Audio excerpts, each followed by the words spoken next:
Hello, I have a friend who is intimidated by putting together Gundam model kits.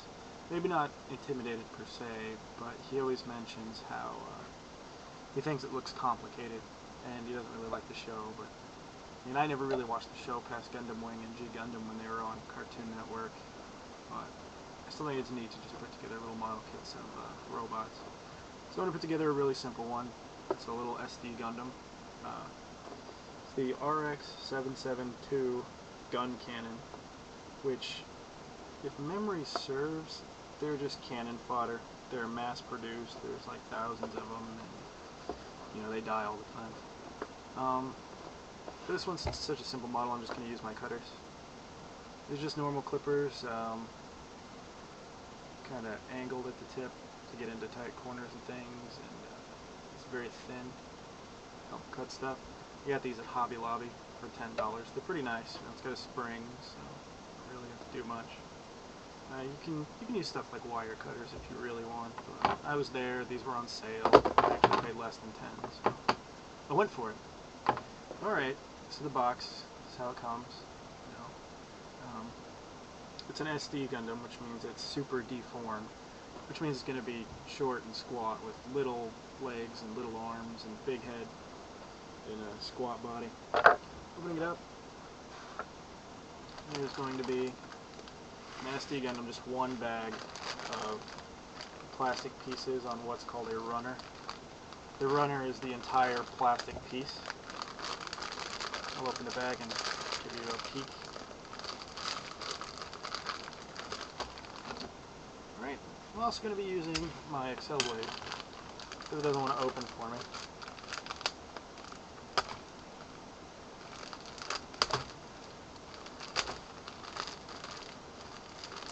Huh. This blade must be going dull.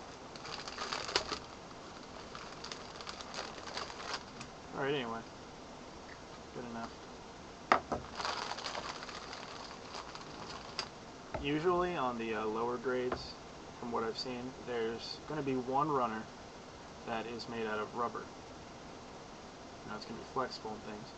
And these little bits in here, things like the joints and where you'd put in, you know, the ball socket for the shoulder or the hip, and for things like the hands usually, because the hands will be rubbery, so you can put a weapon inside, and the weapon will stretch the hand, so it's a good, you know, fit. Then here's a red runner, the red pieces.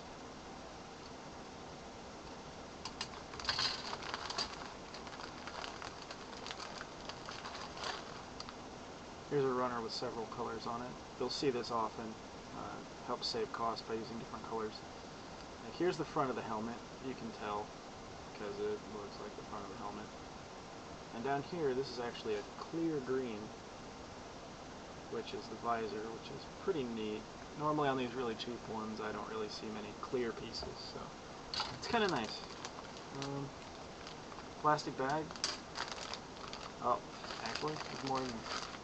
There's a sheet of stickers. If you don't like the paint, you can just put stickers on there. It'll make it look a bit nicer. Plastic, what you can do is just throw it away. You don't really need it. But if you're a good person, you'll save it and either reuse it for something or you'll recycle it, because it doesn't take much effort to recycle.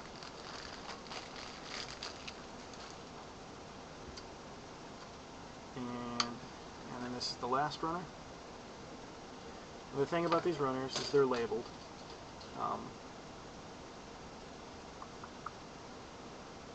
Somewhere. Ah, okay. Okay. I don't understand this, but normally they're A, B, C, D. You know, they go in a string of letters.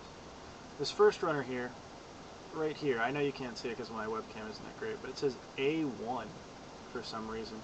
So this is runner A1. For some reason this one says A2. And I know what you're thinking, and yes, this one does say A3.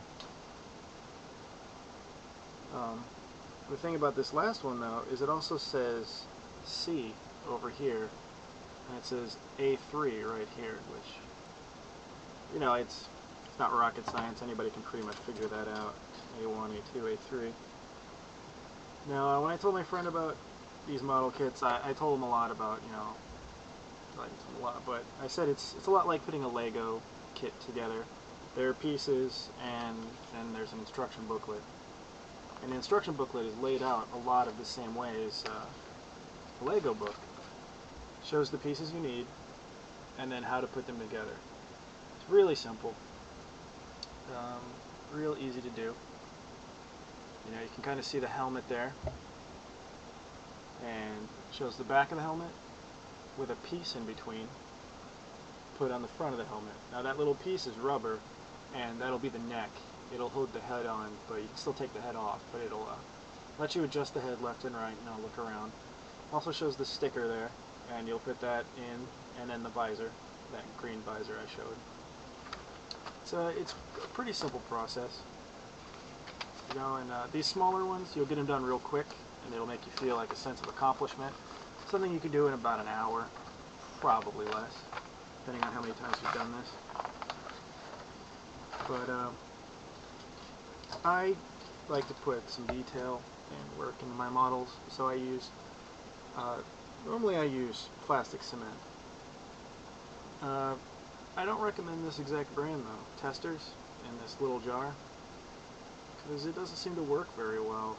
I follow the instructions and just, I don't know, it doesn't hold my pieces together very well. I'm not happy with it. I need to find a better brand. If anybody you know, knows one, go ahead and put it down there in the comments for me, and I'll go buy some, try it out. I have a Hobby Lobby, Michael's, a Lowe's, Menards by me. Alright, according to this, number one, hold on, get this upside down. Number one is putting the helmet together, so that's what I'll start doing. It says to get piece 18, which I know you can't see on the webcam, but right here there's a little square, and it says 18, so that means I need this piece. So I'll take my nippers here. Now when I cut this off the runner, you'll notice that there is a thin part between the helmet and the little tab that comes out.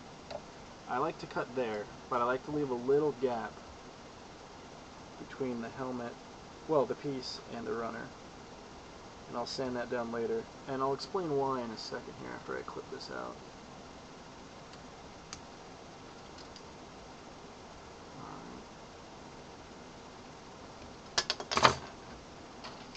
See, now I have the piece out, obviously, and on the edges there are these, right down here at the corner is what we're looking at. There's a little thing right there. You can't really see it too well. So I can adjust the focus. That's better. You'll notice here on the corner there's a little pip. And right there on the top, that one you can see real well. There's a pip right there. Now if this would have been a different color, like a black piece, when you squeeze that plastic together, it creates friction and it causes the plastic to turn white. So you have a black piece with a white dot on it, it's going to show up. What I do is I leave a little pip on there, what a lot of people do actually, and then you can sand it with some high grit sandpaper. You start at like 200 grit, then 400, then 600, then smooth it out with 1000 if you really want to put a lot of effort into it, which is fun. And you put a lot of effort into it, and it looks pretty nice, and every time you look at it you remember how well you did and everything. But this is the main piece. For the sake of time, I'll just go ahead